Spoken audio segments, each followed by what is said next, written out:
Welcome to the viewers of the Federal. Uh, the long anticipated discussion or the meeting summit between the US President Donald Trump and Russian President Vladimir Putin has finally happened. And with all the expected anticipation and the hopes of a result that could end the war between Russia and Ukraine, so all this really these talks raise this hope very high. So, but then there are also a lot of things that happened. So eventually, what was expected to be the talks were expected to be between 6 to 7 hours. It ended in 3 hours. At the same time, the optics were cordial. Nothing really untoward happened. But then to get to know more about what the summit meant and what has been achieved from it, and what can one look forward to in terms of the war, we have with us Professor Swaran Singh, professor at the Jawaharlal Nehru University at the School of International Studies. Mr. Singh has been following this very closely, and he's an expert in international affairs. Welcome, Mr. Singh. Thank you for having me on your program, and I think it's going to be an interesting discussion following the summit meeting between President Trump and President Putin. Yeah. So, what are your initial takeaways from the summit, which ended just a few hours ago? Uh, that's right. It just ended few hours ago. There was even a press briefing by both the presidents, except that questions were not allowed. Let me look at the positives first. President Putin has met several American presidents over the last 25 years when he's been at the national leadership, both as president and prime minister. He's met them 48 times. But his hosting in United States was last happened in 2007. So it's a good sign that he was again invited to United States. For him, it was liberating because, as you remember, given the International Criminal Court warrants, he's not been traveling uh, anywhere virtually except very close friends. And therefore, visit to United States is a breakaway from that as far as President Putin is concerned. Second, their own bilateral summit meeting between President Trump and President Putin happened in 2018 during the first term of President Trump. They had also showcased a very positive body language. Except that this summit meeting clearly happened in a very unusual circumstances where one item on the agenda was predominant in that sense. The whole preoccupation of President Trump right from his election time of stopping the war in Ukraine. So he had even been building pressure while on flight to Alaska, saying that if there is no ceasefire, he could think of very severe sanctions, that there could be very sort of severe consequences and so on. But when they met, then again, the body language was very positive. President Putin was received on red carpet by President Trump, invited to ride in the same limousine, which showed the warmth. So the optics were fantastic. But of course, there is no clear substance. And if you remember, President Trump started the summit saying there is if there is no deal until there is a deal. So at end of it, there is of course no deal. But both sides tried within that limited bandwidth that both sides had to showcase that A, they are willing to continue conversations, and therefore President Putin praised President Trump's sincere efforts. He invited him for the next summit in Moscow. So there is likely to be a follow-up summit, which will see how things move in coming summits. So there could be series of summits in that sense. So basically, a lot of good optics, but no serious clear substance. Also, the likelihood of their discussions on other important matters like arms control, the New START treaty, which puts a limit on their nuclear deployments to about 1,550 nuclear warheads. is expiring in February next year. I don't think any conversation happened on that. There was Yeah, likelihood of overall discussion on trade, on infrastructure, on Arctic, and so on.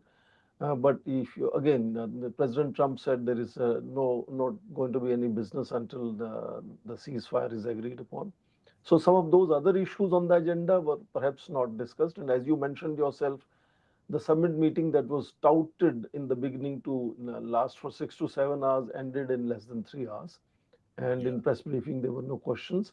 So I think cautious optimism is how one would assess the summit meeting that happened. No, at least there was a hope that there would at least be some kind of a declaration or an announcement of a ceasefire, so that to enable a more conciliatory kind of an atmosphere for the talks. But even the ceasefire doesn't seem to have occurred. So how do you see this? You think there will be a ceasefire, or you think what's your take on this?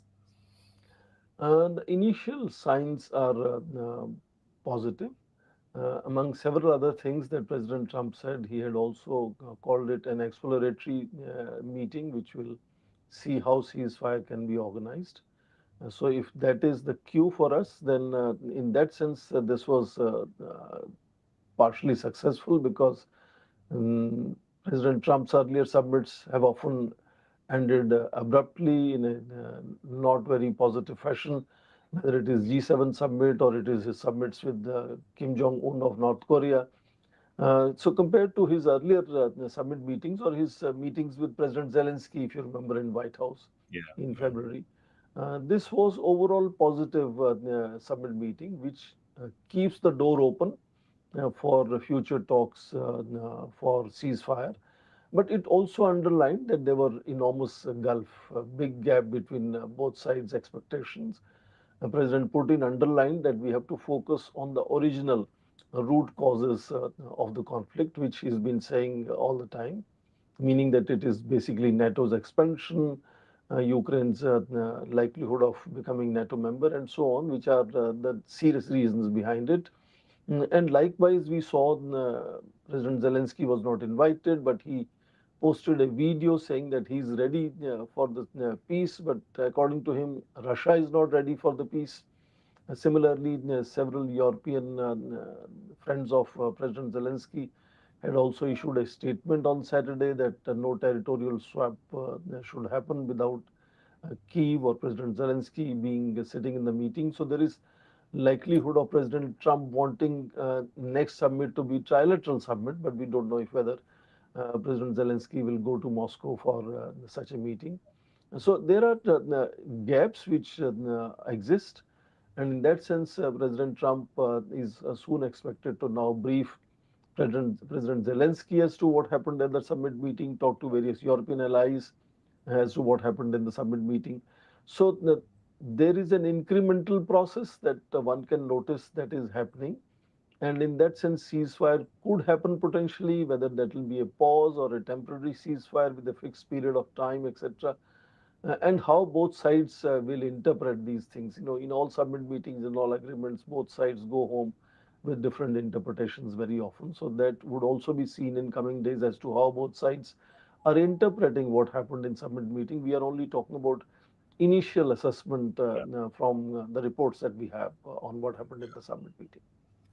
In fact, there is a good possibility that there could be an expanded summit where you also have European leaders in it. I mean, plus of course Zelensky and Putin and Trump. But if that kind of an expanded summit happens, given the kind of sticking points that exists in this war, you think it'll be simpler, or you think will it get complicated? Because the way forward does not look very easy, at least given the positions of both the warring nations. Uh, Dakshina Murthy, I fully agree with you on that. The way forward doesn't seem to be simplistic. It is likely to remain and perhaps become more complicated as we move forward. There are again differences. President Trump is very insistent on getting President Zelensky into the expanded summit meeting. But if you noticed the body language and the language of President Putin, who I said has had 48 earlier meetings with several American presidents over his last 25 years, he clearly underlined preference for bilateral negotiations.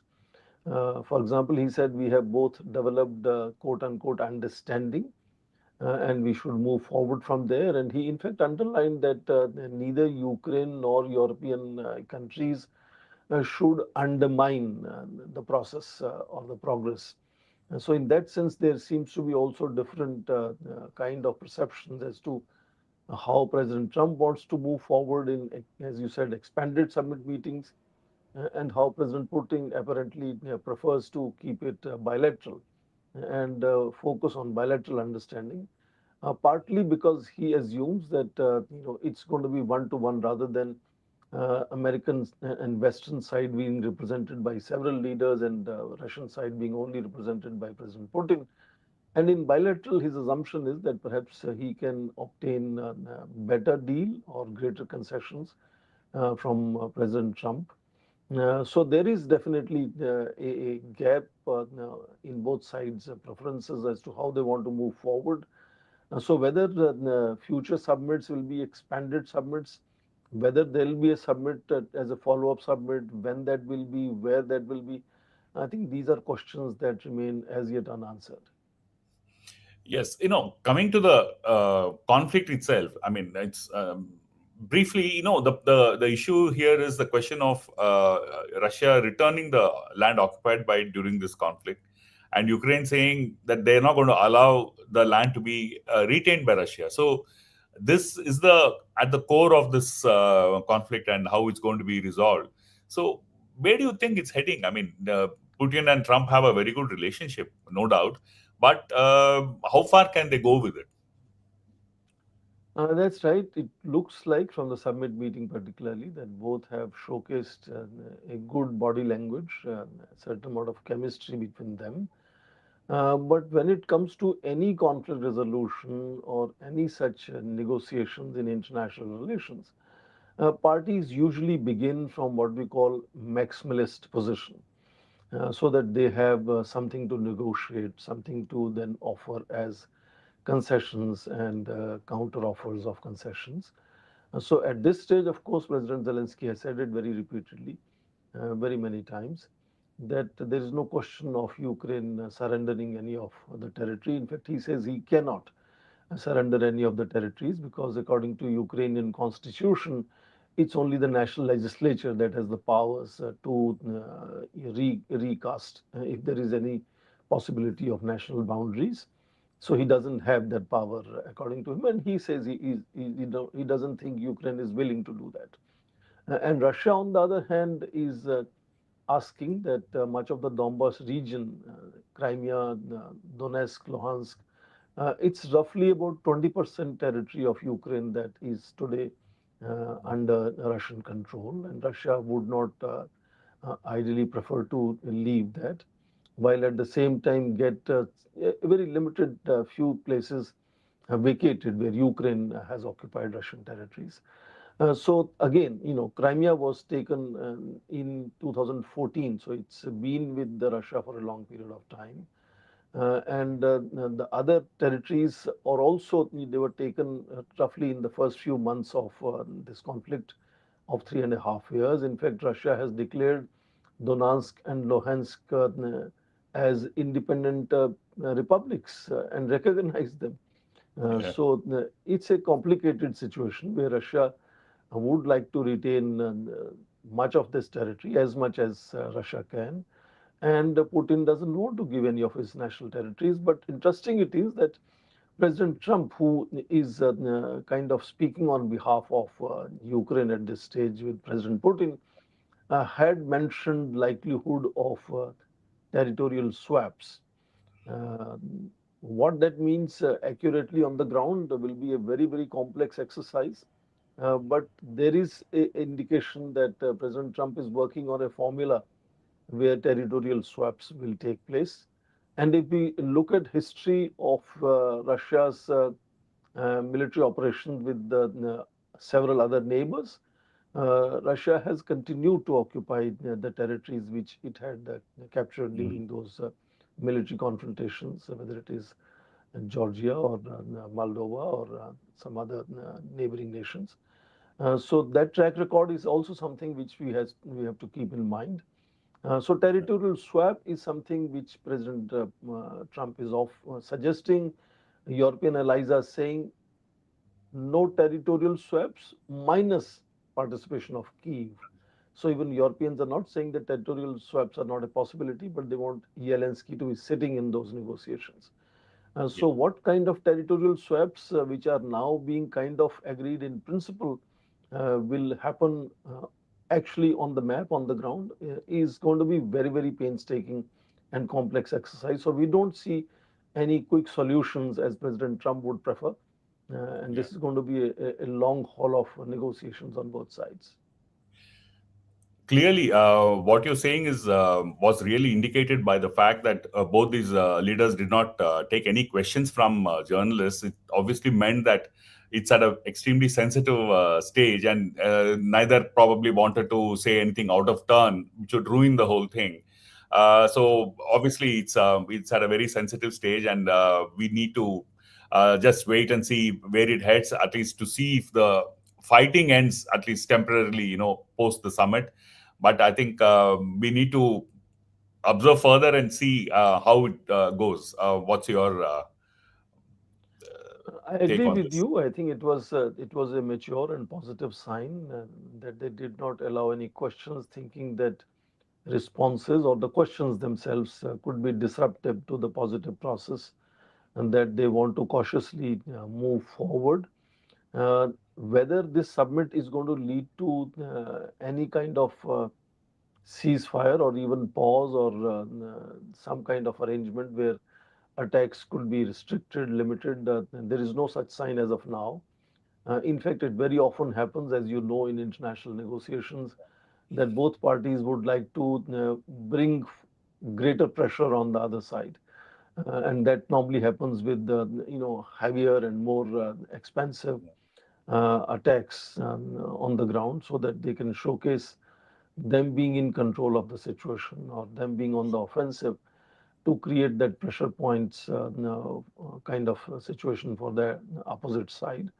So, opposite to expecting a kind of lowering of tensions or reduction in military onslaughts, there is even possibility that both sides could try to expand and sort of intensify their attacks on each other so that they can create pressures for drawing greater concessions on both sides.